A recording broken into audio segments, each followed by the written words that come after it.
Hi, I'm Mark Giadotti, and I'm here at the Artist Studio Gallery in the Village, which is between the Promenade and the Palos Verdes Library.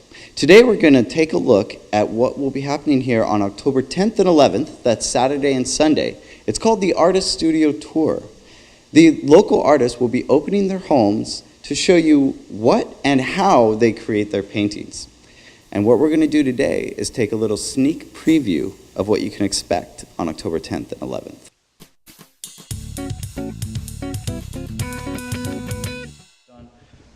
Where will your art be on display at the Artist Studio Tour? Well, we will be visiting my barn where I have my studio.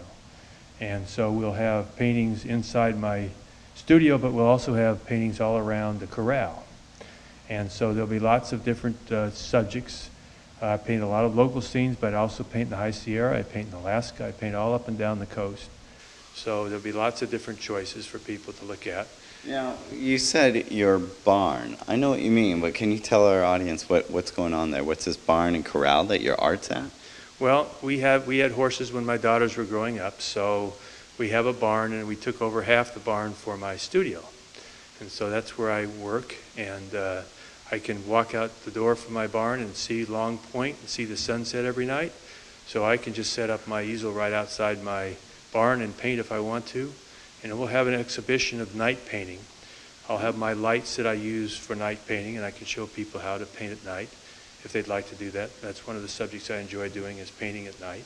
So this might even be a good trip for a young art student to go see what you do to paint at night. Well, not only that, but we'll show how to paint at sunset and at daybreak, which are very exciting times. It's a lot of beauty, and there's a lot of interest in doing that. So we'll show you some of the tricks. And I taught a class recently on sunsets and night painting for the Art Center, and we'll probably do it again. Mm-hmm. And there were a lot of students that took that class, and I think it was a very successful effort to teach people how much fun it is, how exciting it is to see the beauty of the night. We had the moonrise, full moonrise over Terranea, and everybody had a chance to paint that. Yeah, have you painted Terranea yet then? Oh yes, Terranea owns 7 of my paintings, and made 154 giclée copies for the casitas and some of the other bungalows and that type of thing. So I have my artwork there, and they've been very, very kind and generous to artists. They're very encouraging of artists, and they permitted us to have our class there in 2 spectacular spots, one for the sunset and one for the moonrise. And so I'm sure they'll work with artists if artists approach them and ask them for permission.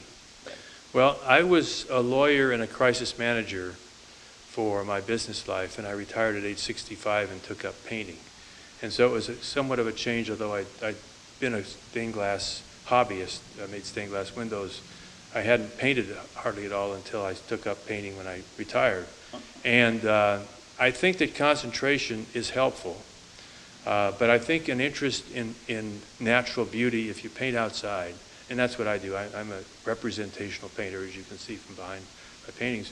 And so my objective is to try to capture the beauty of nature, the God's gift to us, and we're trying to capture it and let other people have it for their living room or for their home. So that's my objective, is to try to capture the beauty that's there and not overly enhance it, not change it a lot, but just capture it in an expressive way, similar to the Impressionists that painted in France and a lot of the early California Impressionists that did the same thing. Those are my muses.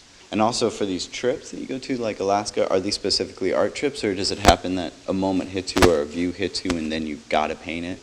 Well, for example, I took 2 of my grandchildren on a river trip from British Columbia down through the Wrangell St. Elias National Park in Alaska, and it was an 11-day raft trip, and each day we'd stop at night, and I had my boards to paint on and my paints and my easel, and I would set up and I would paint either in the early morning or in the late afternoon.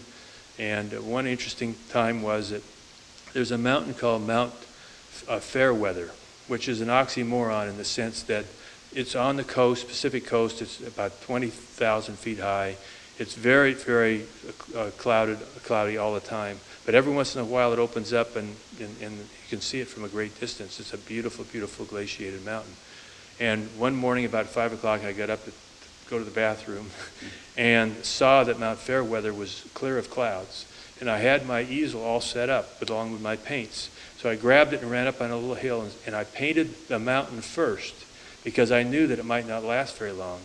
It was clear for about 15 minutes. I called everybody, wake up, it's Mount Fairweather, it's clear, and painted it, and then the clouds came in. But I had painted the mountain, and then I came back and painted the rest of the scene because the clouds had not obscured that part. And I have that painting, it's not for sale, but I have that painting in my studio. If anybody comes on the artist studio tour and wants to see that painting, it's a painting that I treasure because it's a very interesting experience and a very rare sighting of Mount Fairweather in Alaska. Excellent. And what about some of the other ones that we have behind you here? Is there anything you could tell me about these? Well, several of them are night scenes. It shows several different ways to approach painting at night. One is you can use darker colors, but the other is you can use light grays, and with the moon coming across the water. The top one here is painted at Terranea, looking at the sea cave, and then we could the night that we painted with the class, we could all see all the way down to probably Capistrano, or way down the coast. We could barely see the lights. And it's really beautiful to paint at night because you can paint both the human habitation, but you can also paint the moon and its effect on the water. Very cool.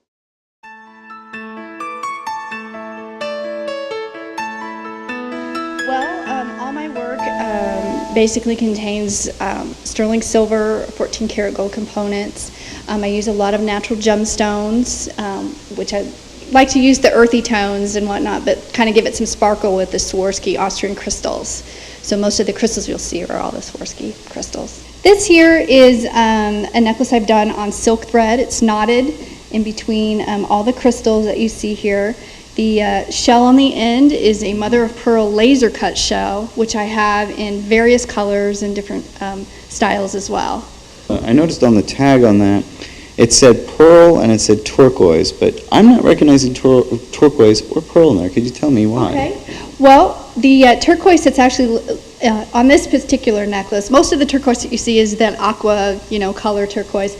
This here I've added the white turquoise, which is a kind of unique stone as well. The crystal pearls is what they are, the Swarovski crystal pearls, instead of just your normal mother of pearl. They are pearls from our ocean, but it's Swarovski based, so you get a nice, more of a shiny element to it. But this piece also has lots of different wood elements to it, as well as mother of pearl, and lots of sterling silver as well. So. Great. This has your classic aqua color turquoise in it, as well as the white turquoise. Again, it's all sterling silver. It has some smoky quartz in the middle here, some mother of pearl, and some bronzite pieces as well. Okay, and where do you... Browns. I'm sorry. Lots of mix of different brown shades. And where do you find your influence, your colors, some of your materials, any neat stories? The style that that I like is mixing the earthy tones, your gemstones, earthy quality of gemstones with your Swarovski crystals, so you can really dress a piece up or dress it down and kind of use it for lots of different styles. So. Yeah, do you see that in all different forms of dress, whether it's a fancy night out? Yes, definitely. It's something you can wear every day, as well as, if you have a night out on the town and you have a special outfit that you want to wear with it, you can do that as well.